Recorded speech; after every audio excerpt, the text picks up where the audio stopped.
el borramiento de la cultura que enfrentó a Cristóbal Colón y fue exterminada en muy poco tiempo.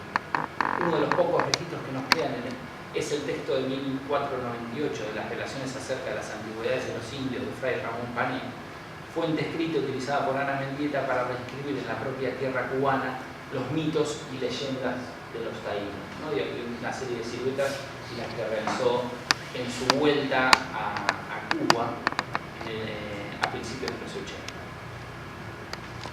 Pensar el pasado mítico a través de la presencia de las siluetas de Mendieta en las sierras cubanas no intenta ser un refugio del originario por las subjetividades desdichadas, sino, como dice el artista en 1983, una constante búsqueda por el origen.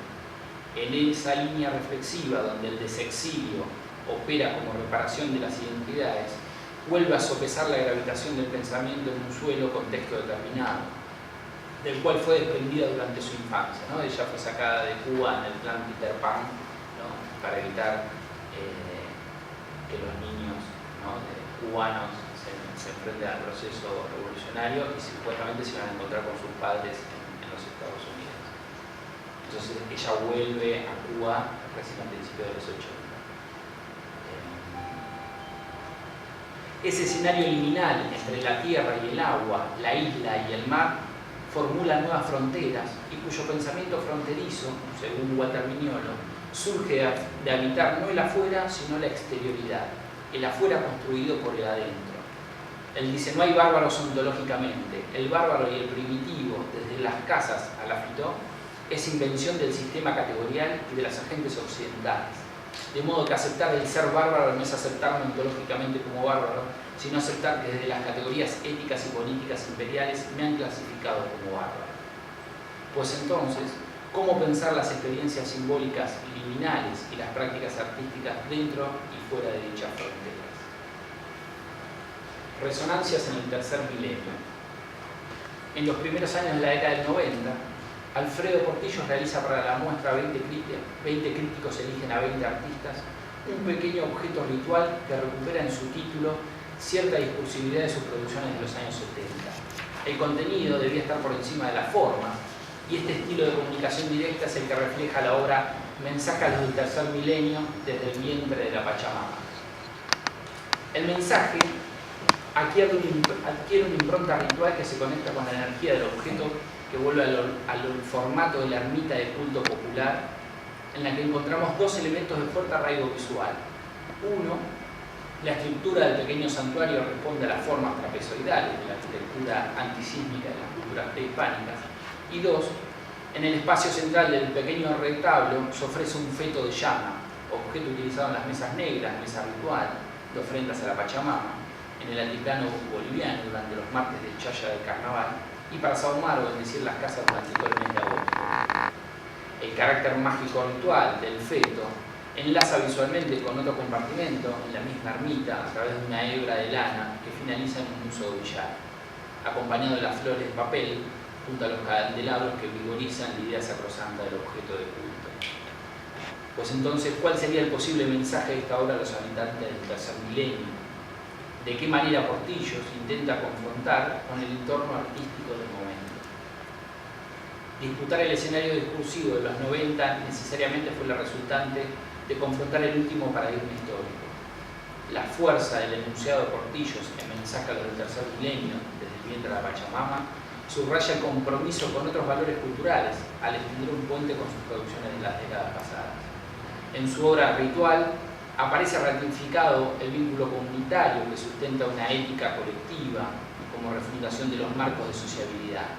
La idea de comunidad subsiste residualmente a través de sus ofrendas, asentadas en las experiencias desestetizadas del arte, puesto que en los rituales a la Pachamama vuelvan a ser como un canto ancestral, anónimo y popular, el agradecimiento por el nacimiento de las mieses y la obtención de la lana de llama para el abrigo futuro.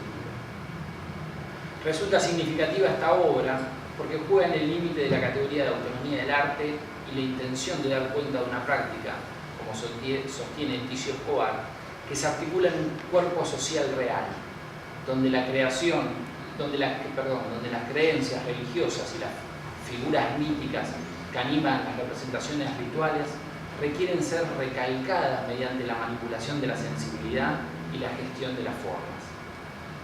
Pensar el ritual como forma de recuperar la memoria colectiva puede ser uno de los aditamentos que intenta restablecer los marcos, límites y dinámicas de interpretación de las identidades. Toda construcción dinámica de las subjetividades reafirma su arraigo comunitario en su contexto como recuperación de un sentido histórico hoy arrebatado. Para entender las nuevas identificaciones en disputa, las performances del artista guatemalteca Regina José Galindo evidencian cómo el discurso crítico al poder político en su país pierde eficacia simbólica cuando esas acciones sufren su descontextualización en las últimas ediciones de las bienales internacionales.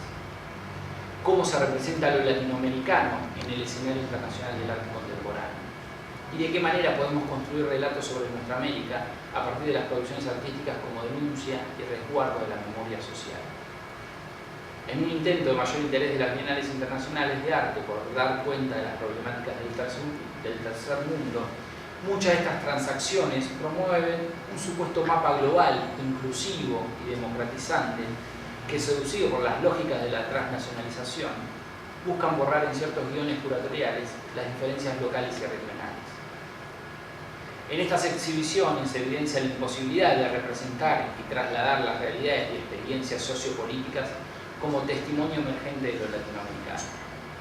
En este sentido, la obra de Galindo ocupa un destacado papel en una línea retrospectiva de las prácticas artísticas de los 70. Desarrolla sus acciones en el espacio público, cuyo escenario de acción le permite actuar social, política y estéticamente en los conflictos de su tierra natal. En el año 2003, Galindo realiza una acción en la calle, ¿Quién puede borrar las huellas? Una simple operación artística, efímera y sencilla, que consistía en ir mojando su pie en una palangana con sangre humana, dejando la sutil huella en el recorrido que iba de la Corte Constitucional hasta el Palacio Nacional.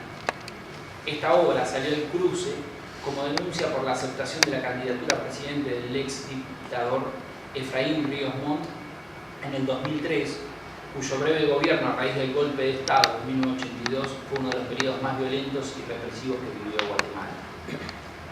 Desde esta perspectiva, podemos imaginar que la violencia en Guatemala no tiene correspondencia ni correlatos con los procesos violentos y autoritarios que sufrió toda América Latina a lo largo de los años 70 y 80. Por lo tanto, ¿cómo sortear la violencia institucionalizada que parece no haberse hecho eco de los nuevos paradigmas globalizados y de la construcción de otras identidades en las democracias del continente? Cecilia Ida afirma que el cuerpo femenino, en las acciones de Galindo, a través de estas acciones se transforma en vehículo de la memoria. Si las prácticas artísticas de los primeros años 70 no podían escindir la propuesta estética de la convulsionada coyuntura política, en el contexto contemporáneo, las performances de Galindo pueden pensarse como correlatos de denuncias, recuperación de la memoria histórica, en las que vuelve a trabar un diálogo profundo entre arte y política. Para los discursos interesados en la reoccidentalización de las prácticas artísticas, América Latina estaría condenada a que sus producciones, asociadas a los conceptualismos latinoamericanos o de fuerte intervención en la escena local, encuentren en la mirada eurocéntrica y exotista solo la posibilidad de dar cuenta de su vínculo con lo marginal, lo social y con la violencia institucionalizada. Sin embargo, existen elementos recurrentes en estas obras que responden a la necesidad de crear una mirada diferente a la hora de activar los desafíos poéticos políticos por fuera y dentro de las instituciones. Si para Walter Mignolo lo decolonial es la opción que deja atrás los paradigmas de la reoccidentalización y desoccidentalización, una pregunta crucial sería ¿bajo qué parámetros podemos producir decolonialmente sin entrar en la rama o fauces estructural del poder económico, político y cultural de Occidente? ¿Cómo salimos de las fauces del monstruo o de la cueva de la salamandra? Un camino podría ser pactar con el diablo un lugar de poder, otro negar la existencia del monstruo y crear nuestra realidad paralela, como la experiencia zapatista del buen y mal gobierno de los caracoles. Pero ese esquema político puede ser reproducido como modelo en cualquier espacio democrático de Sudamérica. En última instancia, múltiples estrategias se pusieron de manifiesto en los últimos años a la hora de definir el lugar de las subjetividades. Solo por mencionar dos casos de un mismo acontecimiento artístico, imagen más de la acción de Galindo, no sé si llega a ver algo.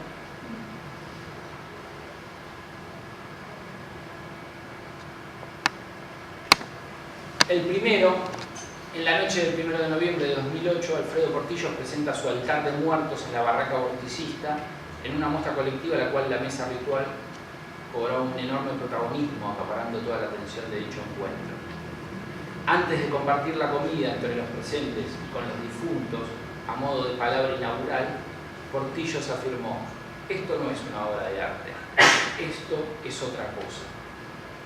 El segundo caso, al otro día, domingo 2 de noviembre, junto al artista Mercedes Fidanza, que está aquí presente, que llegó hace un ratito, realizamos en el Parque Avellaneda, frente a la Casona de las Oliveras, una experiencia colectiva y compartida del Día de Muertos, abierta en el espacio público, fuera de toda contención institucional.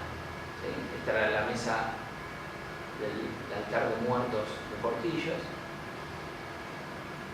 No sé si llega a ver algo, poco y nada me parece. Después se puede ver cualquier cosa aquí en la compu. Y la experiencia con Mercedes en el Parque Avellaneda.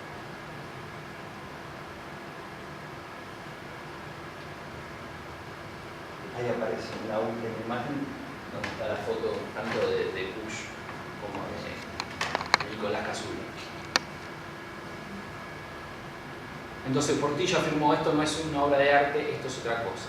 ¿No? Digo, me parece que eso es una referencia clave para poder pensar la producción actual. Distintas generaciones de artistas, podríamos decir, seguimos imaginando cuánto le falta pensar al arte eso que no es arte y parecido a otra cosa, según la afirmación de Alfredo Portillo, así como también de una práctica que declama ser comunitaria y reapropiada en la calle para romper los dominios de cualquier encuadre institucional. Mientras tanto, el desafío es pensar desobedientemente, con el afán de revelar un cuerpo y una voz que se mantiene en lucha para reconstruir el mapa de las subjetividades en nuestro suelo. Muchas gracias.